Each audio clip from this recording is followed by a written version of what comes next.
ఎట్లా చేశారో ప్రపంచానికి అంత తెలుసు.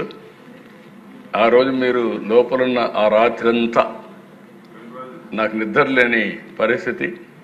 ఈ విధంగా మిమ్మల్ని కాపాడుకోవాలి. ఇంట్లో వాళ్ళకి మీరే ధైర్యం చెప్పారు. మా ఇంట్లో వాళ్ళకి మీరే ధైర్యం చెప్పారు. మీ ఇంట్లో వాళ్ళది ఏది చెప్పి మిమ్మల్ని కాపాడుకోవాలి కదా. మేము అడ్వకేట్తో మాట్లాడుకున్నాం. ఏంటి పరిస్థితి? అగమ్య గోచరం.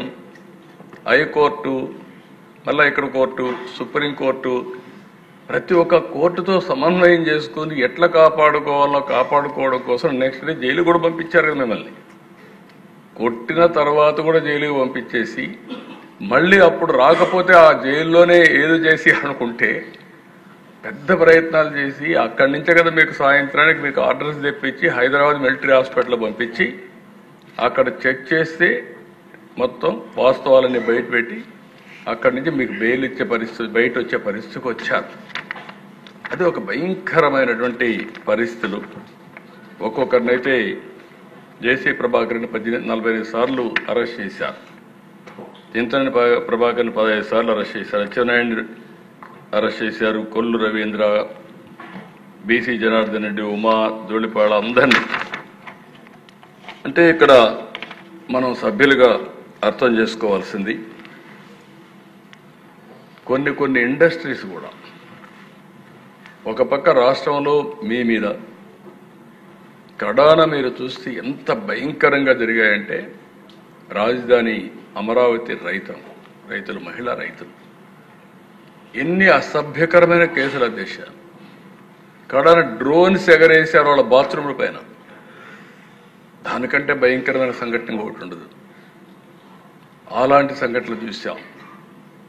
వాళ్ళు న్యాయస్థానం టు దేవస్థానం ఒక ప్రోగ్రాం పెట్టుకుంటే ఆ ప్రోగ్రాం జరగనీయకుండా చేయడం కోసం ఎక్కడ చూసినా అటాక్ చేసి నడి రోడ్లో కూర్చొని భోంచేశారు.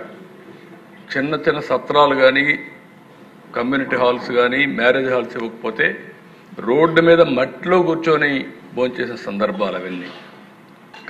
వాళ్ళు ఈ పక్కన శ్రీకాకుళం వరకు యాత్ర పోవాలనుకుంటే కడాను పోనీయకుండా ఈస్ట్ గోదావరిలోనే అంతర్వేది దగ్గరనే స్టాప్ చేస్తే తిరిగి నేనే వాయిదా వేసుకోమనే పరిస్థితి. మీరు పోలేరు, ఇంకా ఎక్కువ law and order problem create చేస్తారు, మీరు కొంచెం వాయిదా వేయమని చెప్పే పరిస్థితికి వచ్చాం. ఇలాంటివి అరాచకాలు ఒకటి కాదు దేశ ఇండస్ట్రియలిస్టులు ఎంతమంది పారిపోయారు. ఈవెన్ కడానైతే మా జయదేవ్ అయితే పోటీ చేయలేదు. ఈజీగా గెలిచే వ్యక్తి వీళ్ళు చేసిన హెరాస్మెంట్. ఒక పక్క ఇండస్ట్రీ, ఇంకొక పక్క పాలిటిక్స్ వస్తే ఇండస్ట్రీ వదులుకోవాలి. ఎన్నో సంవత్సరాలు కష్టపడి సాధించిన ఇండస్ట్రీని వదులుకోలేక కడాన నాకు ముందే చెప్పాడు నేను పోటీ చేయనండి అంటే, సరే ఎవరికి చెప్పొద్దు నువ్వు అనవసరంగా, అవసరమా ఆలోచి ధైర్యం అంటే, లేదు సార్ ఇప్పుడు మా మీద ఆధారపడే ఉంది ఇండస్ట్రీ, ఇలాంటప్పుడు దెబ్బతింటే కరెక్ట్ కాదని చేసి చెప్పే పరిస్థితికి వచ్చా. కడాన దశ సింగపూర్ గవర్నమెంట్ మీద, సింగపూర్ గవర్నమెంట్ ఉండే సభ్యులందరూ గుర్తుపెట్టుకోవాలి, ప్రపంచంలో మోస్ట్ రెస్పెక్టబుల్ గవర్నమెంట్ ఏదైనా ఉందంటే సింగపూర్. ఒకప్పుడు ట్రంప్, నార్త్ కొరియా కిమ్, ఎక్కడ నార్త్ కొరియా కిమ్ అనుకుంటాను, ఇద్దరికి చర్చలు పెట్టాలంటే ఎక్కడ పెట్టాలంటే సింగపూర్లో పెట్టారు. అలాంటి కంట్రీ మీద ఆరోపణలు చేసి కడాన దేశ వాళ్ళైతే ఇప్పుడు కూడా రాలేదు. కనీసం నేనేమంటున్నానంటే దేశ వాళ్ళ మీద నాకు ఒక నమ్మకం. ఆ రోజు లీ క్వాన్ యూ ఉన్నాడు. Lee Kuan Yew was the author of Singapore economy. నేను ఆయనతో క్లోజ్గా ఉండేవాళ్ళం. ఆయన పిఎంగా అయిన తర్వాత సీనియర్ మినిస్టర్గా ఉన్నప్పటి నుంచి వాళ్ళు ఏ విధంగా ఎంత రెస్పెక్టబుల్గా ఉంటారు. నేను పోయినప్పుడు ఇవన్నీ చూసిన తర్వాత చాలా గౌరవం ఇచ్చి హైదరాబాద్ డెవలప్మెంట్కి సహకరించారు. నేను ఒకసారి అపోజిషన్లో ఉన్నప్పుడు సింగపూర్కి వెళ్ళి, అధికారంలో ఉన్నప్పుడు సింగపూర్ మొత్తం నైట్ క్లీనింగ్ ఎట్టు చేస్తారో చూసి దేశంలో మొట్టమొదటిసారిగా హైదరాబాద్లో నైట్ క్లీనింగ్ ప్రవేశపెట్టిన గవర్నమెంట్ ఆ రోజు తెలుగుదేశం గవర్నమెంట్ అని చెప్పి కూడా నేను తెలియజేస్తున్నాను.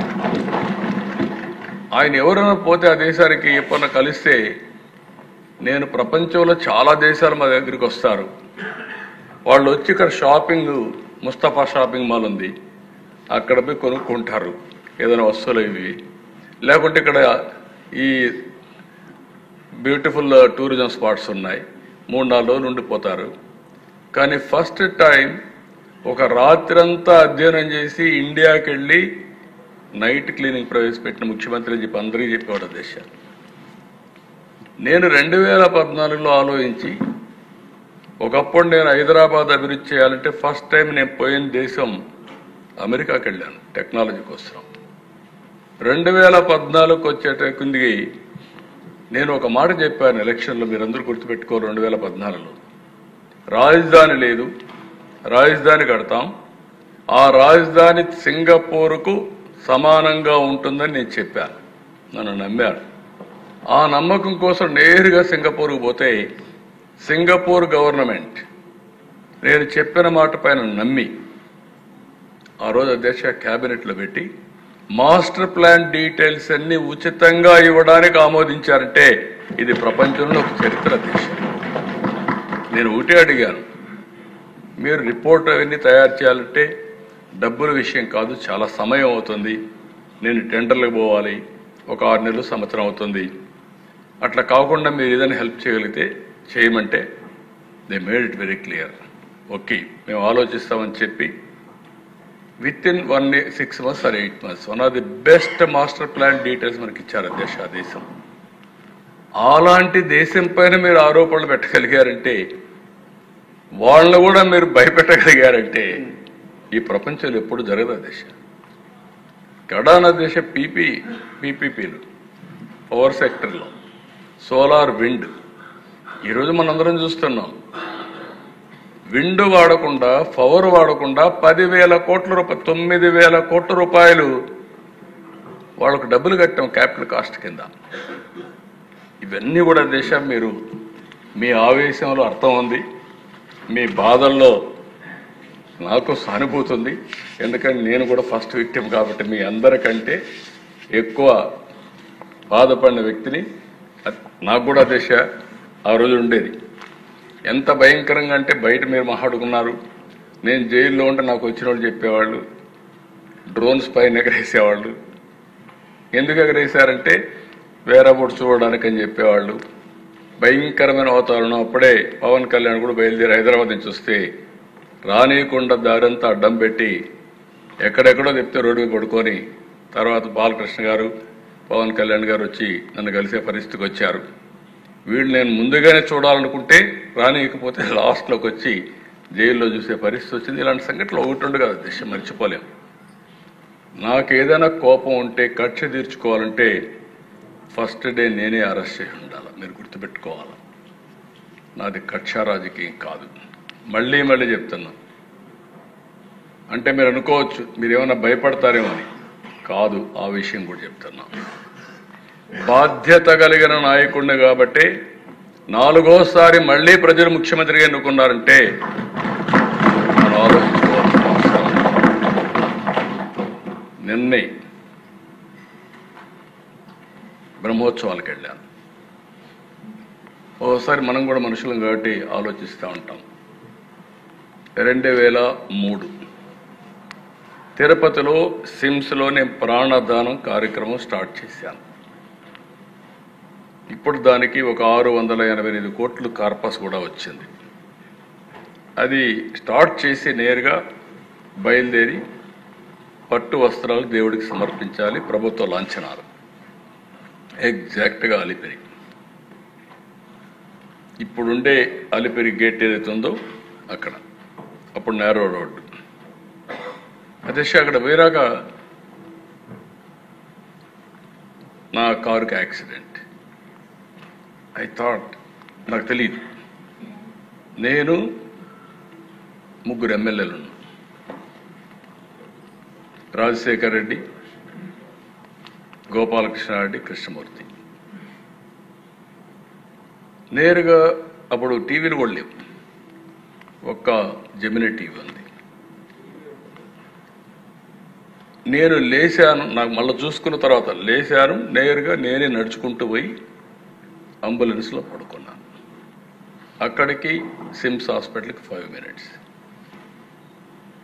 నేను అక్కడ పోయి పడుకున్నాక దిశ స్ట్రెచ్చర్లో తీసుకెళ్తున్నారు. మెలకు వచ్చాను. మెలకు వస్తే చుట్టుపక్కల ఆ పక్క చూశాను. కలెక్టర్, ఎస్పీ ఇద్దరు ఉన్నారు. అప్పుడు చూసి కలెక్టర్ని, ఎస్పీని అడిగాను, ఏం జరిగిందన్న. బ్లాస్ట్ సార్, నక్సలైట్స్ బ్లాస్ట్ చేశారు అన్నాడు. అప్పుడు నాకు రీకలెక్షన్ కూడా, అంటే ఆ స్పర్ ఆఫ్ ది మూమెంట్ ఏం జరిగిందో తెలియదు.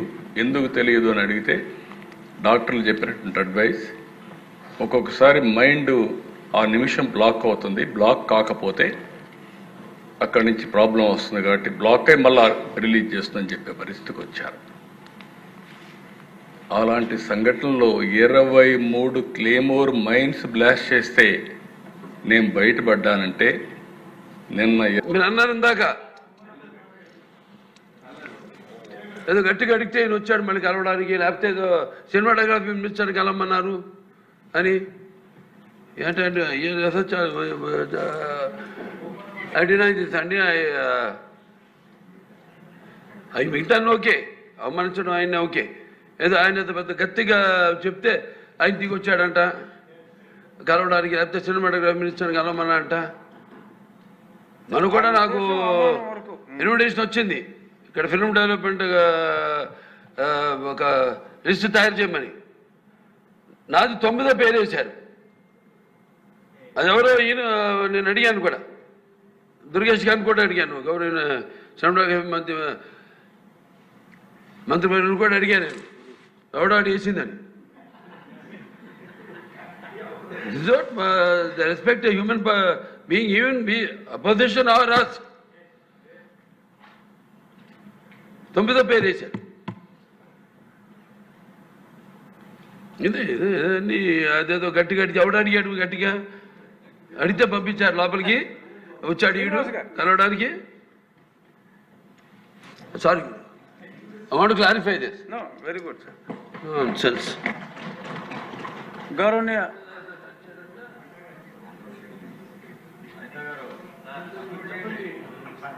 అయిపోయింది. గౌరవనీయ ముఖ్యమంత్రి వర్యులు